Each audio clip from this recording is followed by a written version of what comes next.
This is the BioCentury Show.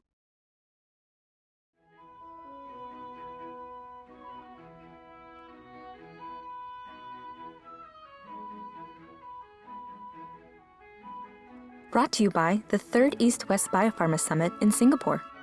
This March, explore how smart money is fueling the growth of the life sciences ecosystem and connect with key players across Asia's innovation arc, from India to Japan. Hello, I'm Steve Usden, Washington editor of BioCentury, with another conversation with an individual who's shaping the future of medicine. Bob Nelsen's co-founder and managing director of Arch Venture Partners. Since 1986, Bob has played major roles in creating, financing, and developing over 150 companies. About a third of them have reached valuations of $1 billion or more. More importantly, the companies Bob and Arch have made possible have transformed millions of lives by advancing medicine. Illumina, genomics, Grail and screening and diagnostics, Alnylam creating a whole new modality, Juno and CAR-T, and many more. So Bob, my impression of Arch is that you go after the big challenges. You find extraordinary people who have breakthrough ideas, you back them with a lot of money, and then you build teams that can execute on those ideas. That's really what I want to talk to you about today, how you go about doing all of that. So let's start with the first one. What are the transformational ideas or technologies or science that you were really excited about today? I think today, I mean, you have to give a nod to AI and the potential of AI with lots of caveats. But, we live in a world that doesn't have a lot of data and has very, very low success rates and very, very low ability to figure out how everything kind of relates to each other in biology. And the promise of AI to kind of decode or even link some of the disparate types of data that we have into some kind of semblance of approximation of what biology is doing is super interesting. So does that mean that you're interested in AI and large language models, presumably, as something that you're going to integrate into the companies that you're already funding, or is it something separate, that you would be looking at AI companies, or both? I think in both medicine and discovery, both of those things happen, right? So in some sense, AI creates a set of tools that make the existing ways of doing things more efficient, more effective, more precise.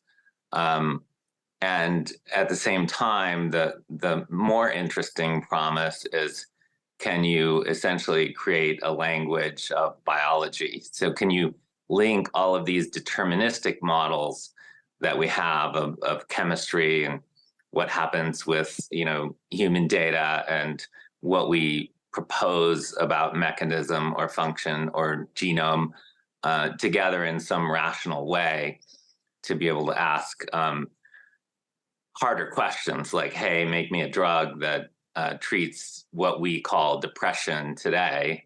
Depression is defined on a 50-year-old questionnaire, right? That's our definition of depression.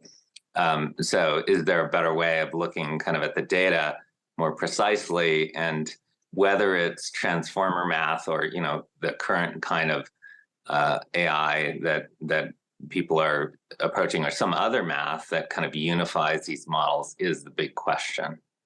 So, I mean, embedded in that's something that's really interesting, I think, which is this idea of these tools being able to redefine disease, right? As you said, depression being defined as something that's 50 years old.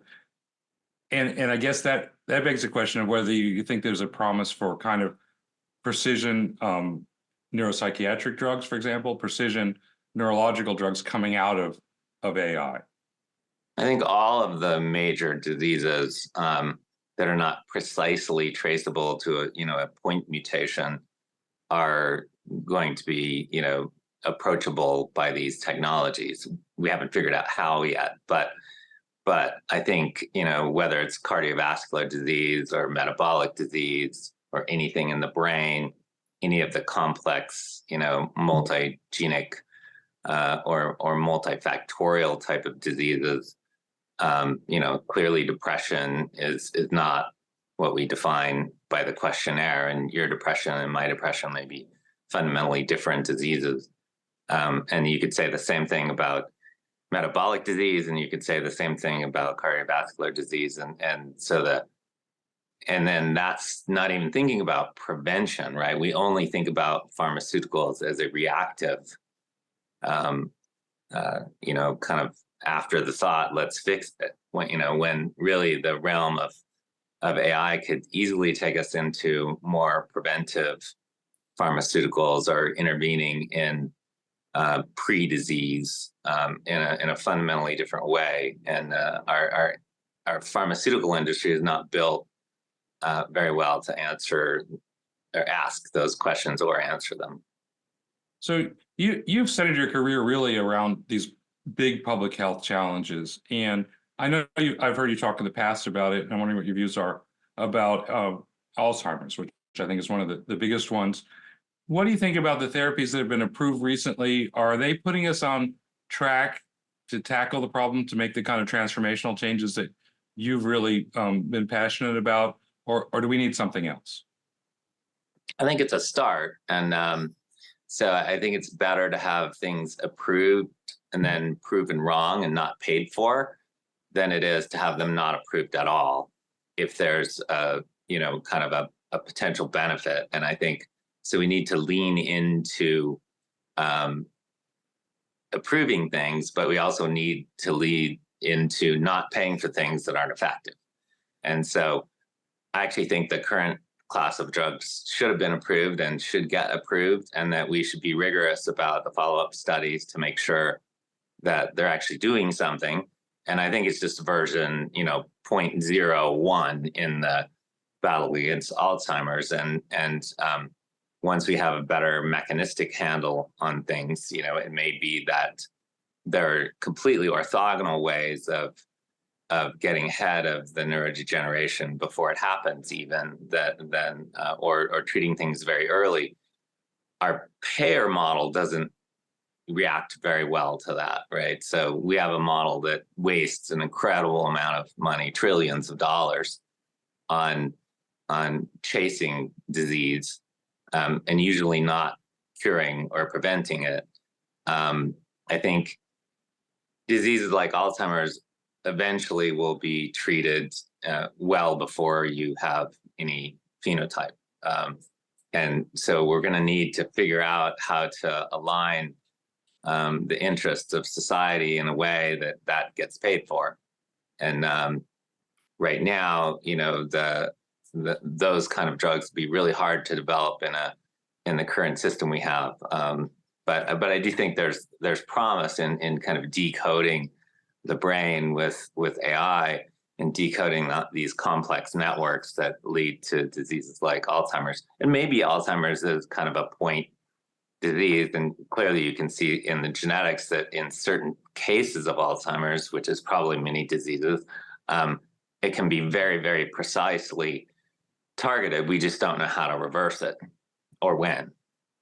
So you talked there about payers, and that brings up something I really wanted to talk to you about, which is the signals that are coming from payers now, and in particular, the Inflation Reduction Act.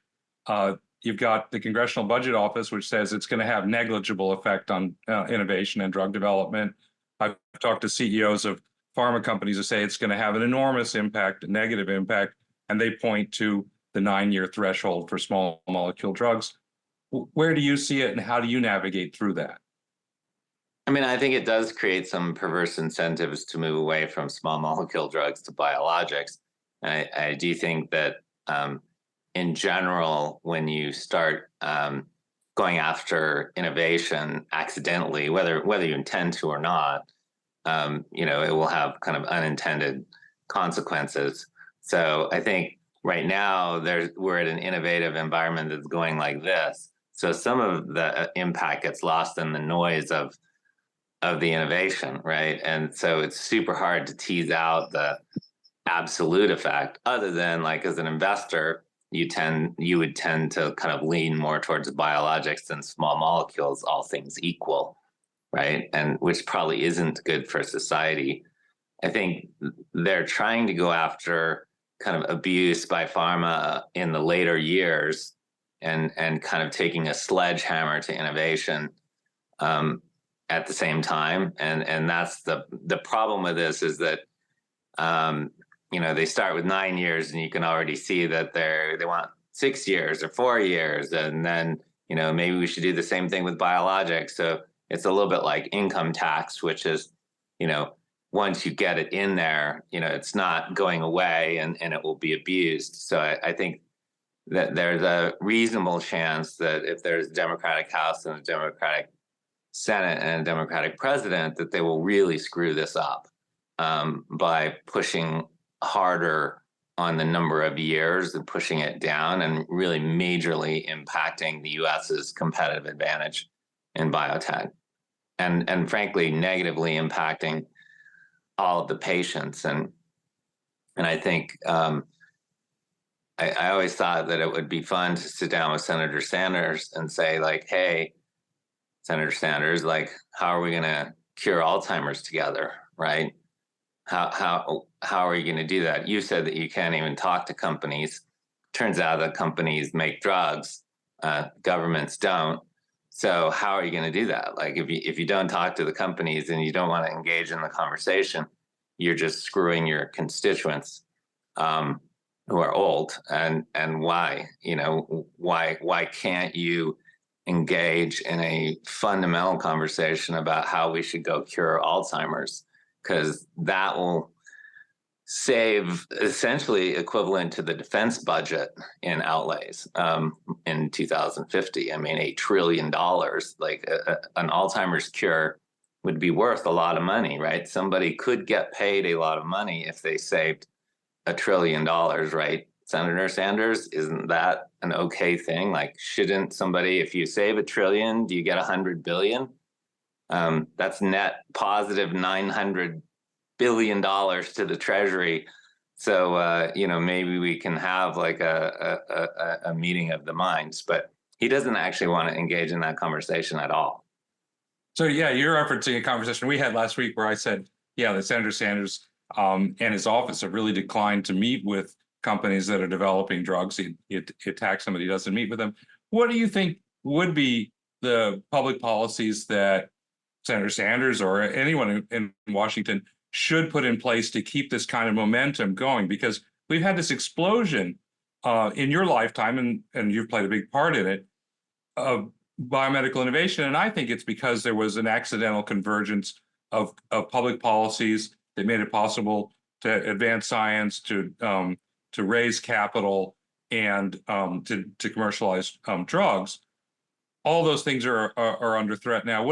What would you do to keep it going or to make it better?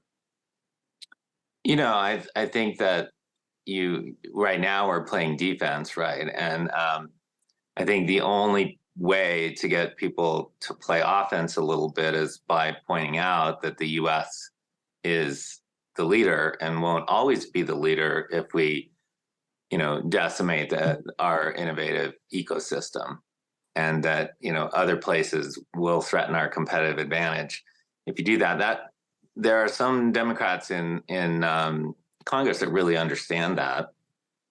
And so I don't think I'm going to change Senator Sanders' mind. But I do think that it would be interesting to sit down, probably in a closed session, to say, like, how could we cure Alzheimer's, right? More of an in the national interest. Senator Sanders, can you take it upon yourself to spend a weekend, off the record, trying to figure out how not to bake in the current shitty system that we have that wastes $3.5 trillion a year on reactive healthcare, and incentivize a more proactive system. And a pill that cures Alzheimer's is worth $1 trillion, right? So I think I don't know if that would go anywhere, but I think you have to try those kind of things, because you may be able to convince people on the margin that we're in the most innovative time in history. It's accelerating, not decelerating, and we actually can move to a system that is more preventive, even with drugs, and more curative. And that's a cheaper system, right? A much, much cheaper system than big giant hospitals, and a reactive system, and a system where essentially people are paid even if the outcome sucks. And so I think that there are some elements of common ground between the innovative industries and the idea that the system is broken. I think baking in the existing system is what I worry about.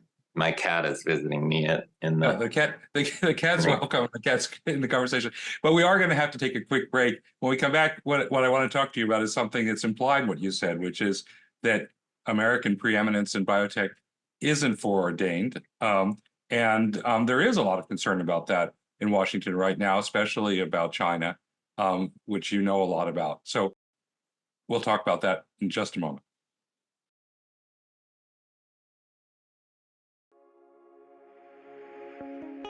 This March, BioCentury, Bay Helix, and Insights partner McKinsey & Company bring the third East-West Biopharma Summit to Singapore, the gateway to Asia. At the summit, you will get a first-hand look at how the smart money pouring into Singapore plans to scale up the emerging life sciences ecosystem. You will also meet the key players from Asia's innovation arc, from India through Southeast Asia to China, Korea, and Japan. If you are a biopharma executive looking for partners or investors, or a life sciences investor looking for portfolio companies or limited partners, now's the time to meet Asia leaders face-to-face in Singapore. Register today at biocenturyeastwest.com.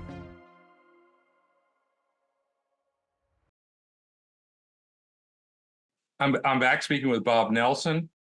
Bob, you were one of the first biotech investors to work in China, and you're chairman of a Chinese pharma company, Hua Medicine, the first Chinese company, I think, to bring a drug from discovery to commercialization.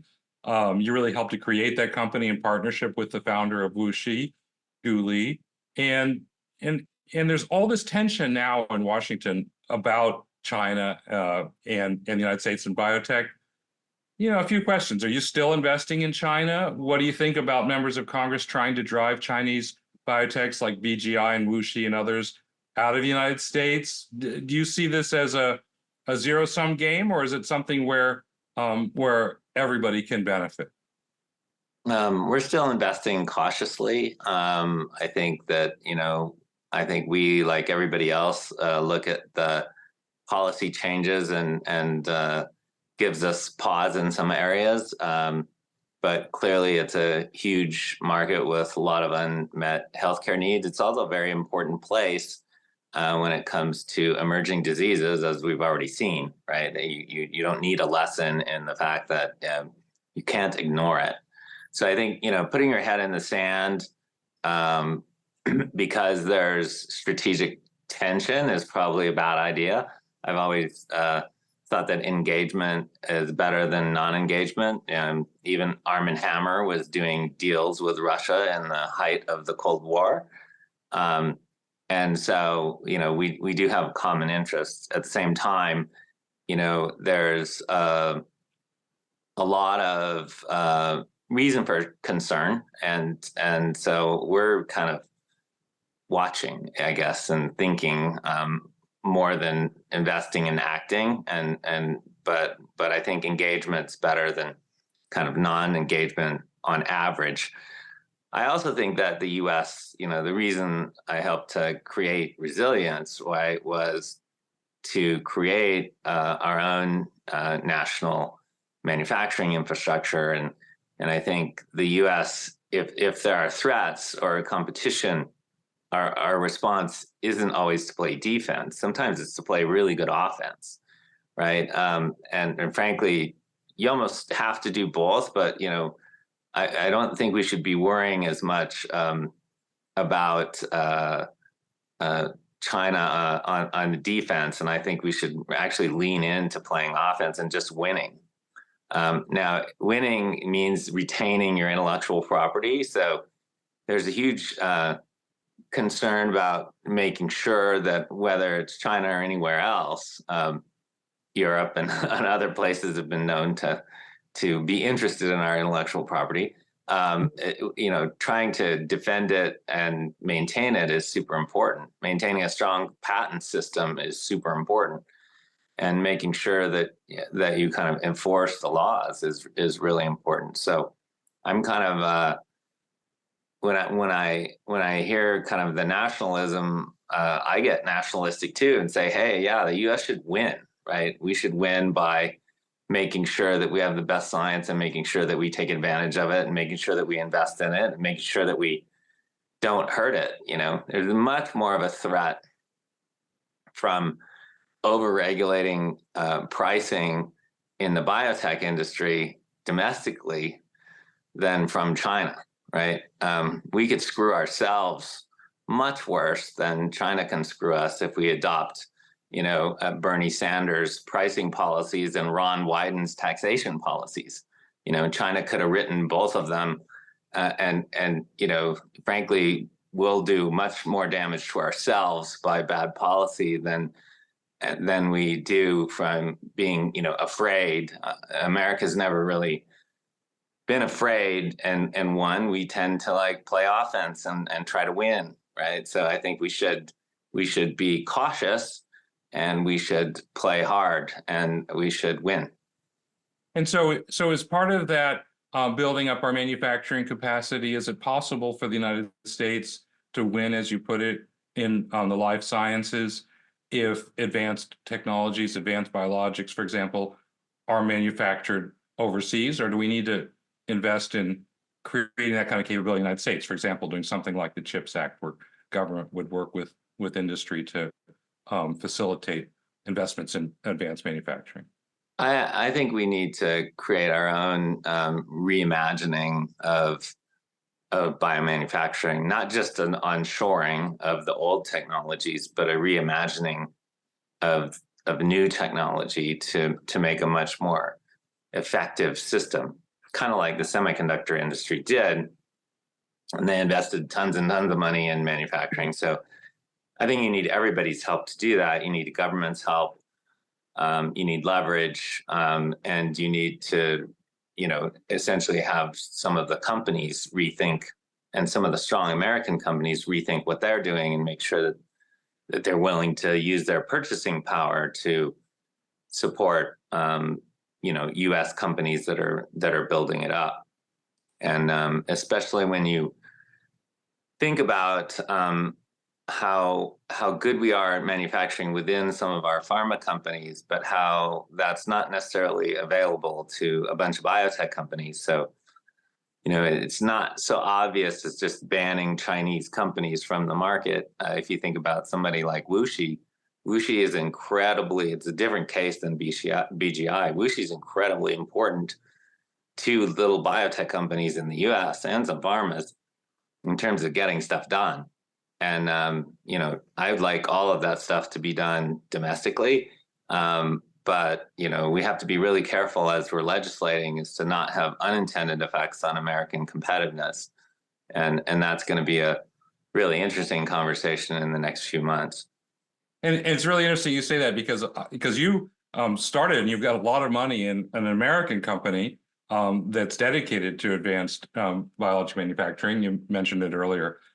National resilience, but you're also saying, look, if I'm understanding what you're saying correctly, you can't just kick out companies that are integrated into the American biotech ecosystem and expect to not have negative consequences. Yeah, I think the law of unintended consequences could be extreme if it was somebody like WuXi. BGI probably not, but and I think they're very different companies. But I do think that you have to be thoughtful about your approach in those things. We should be encouraging U.S. manufacturing. We should be encouraging the reimagining of manufacturing in biology to make it more efficient, more effective.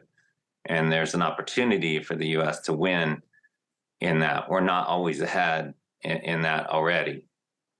And if you can imagine, you can think of where there would be a transformational difference. For example, if the costs of manufacturing cell therapies and gene therapies were to go down exponentially like they did, for example, in monoclonal antibodies a generation ago, that would have an enormous difference on the accessibility of those therapies to patients and on the world. Yeah, and I think that will happen. But it may not be as linear as you would like, and there's all kinds of policy impacts that could impact that as well. But you can see the trend, and the trend is those things are getting faster. Cell therapy is a great example. If you look at CAR T therapy or some of these other things that we postulated when we started Juno, that maybe someday you could get these things down to a day or two, and people thought we were crazy, and that's already happening. Yeah. And I remember people thinking that's just absolutely ridiculous, and this is even the scientists were saying no. So sometimes actually it's good not to listen to scientists, because they won't set the goals as high as they might need to be to fundamentally change something.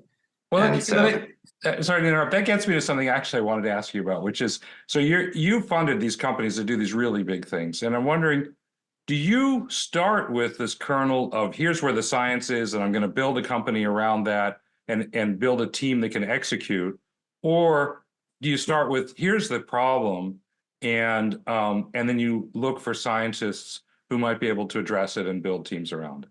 Both. So we do both. So it could be like a Prime or a Beam or a company that we're incubating now in kind of RNA, where it's an invention, right? It's a novel way of doing something better, or even just a novel way of doing something nobody could do or even could think of doing. And that's one way, and that's kind of a more linear in a way, even though there's still platforms, right? And it might have an A and a B and a C and an IPO, which those companies did. And there are ways to make that go faster, probably in the current way we structure things. And then there are the things like a Veer or a Denali or other things that we're working on that are going after kind of large problems, large clinical problems, and some of the things we've been doing in like Pneumora, in that, and they may have multiple companies within them. Like we may pull 2 or 3 companies together. In all of those cases, there were kind of multiple things that we're incubating that were pulled into a bigger thing, and under hopefully a great management team.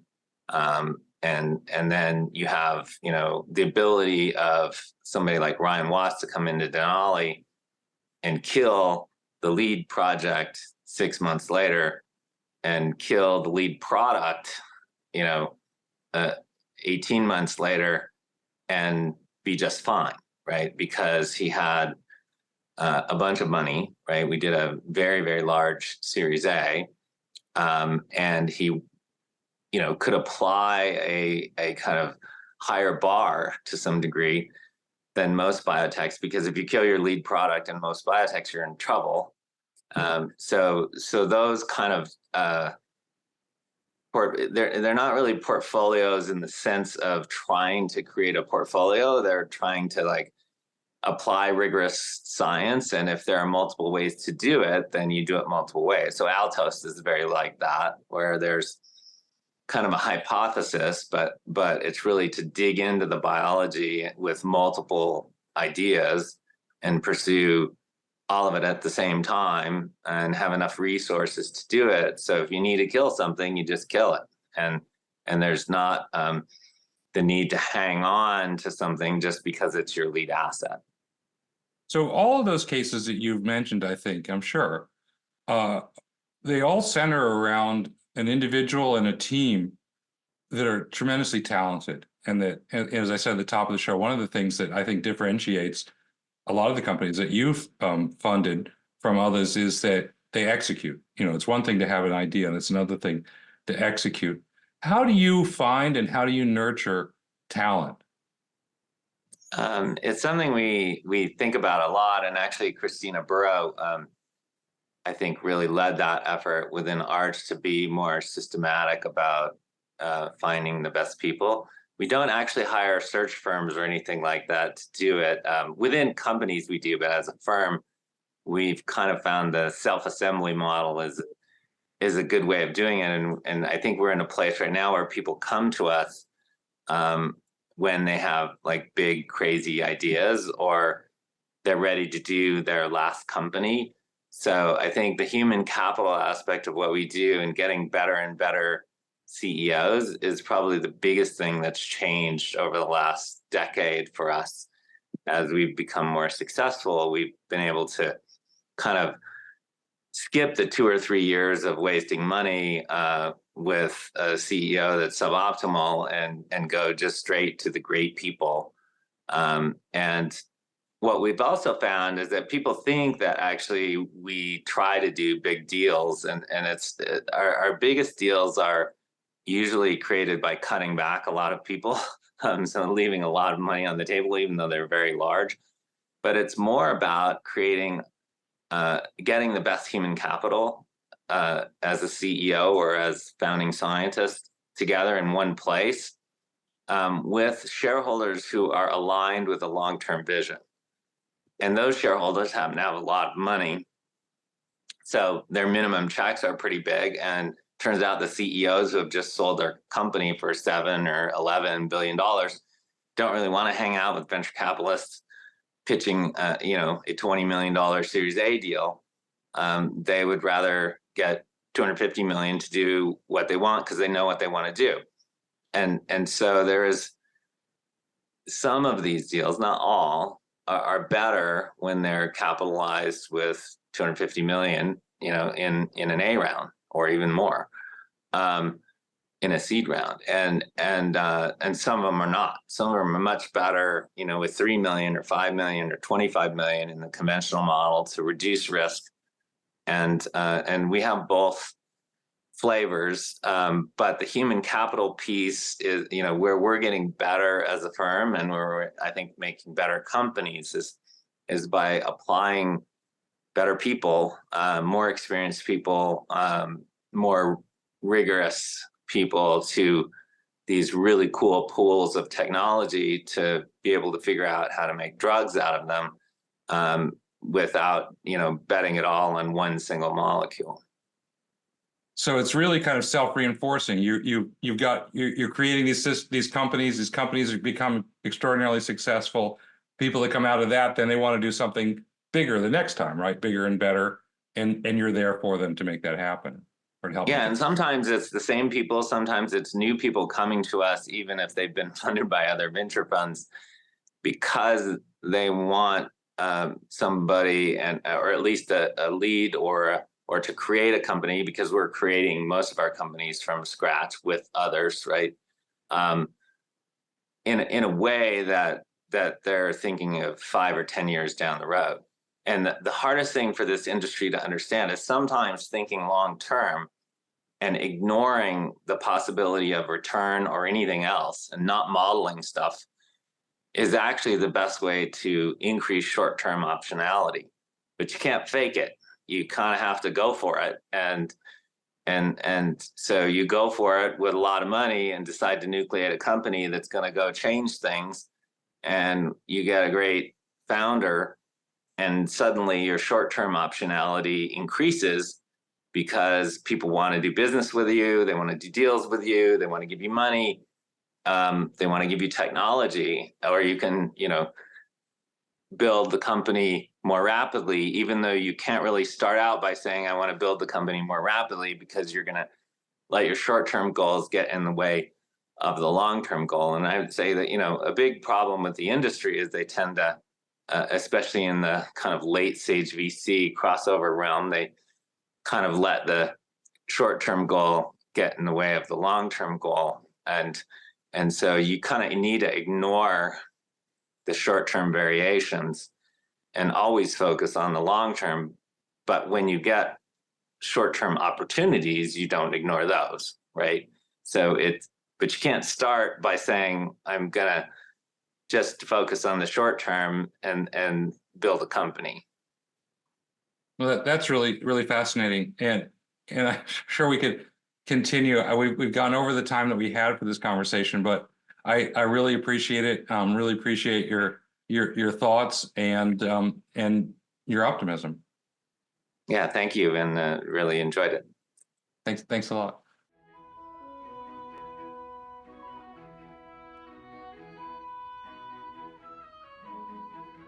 Brought to you by the 3rd East-West Biopharma Summit in Singapore.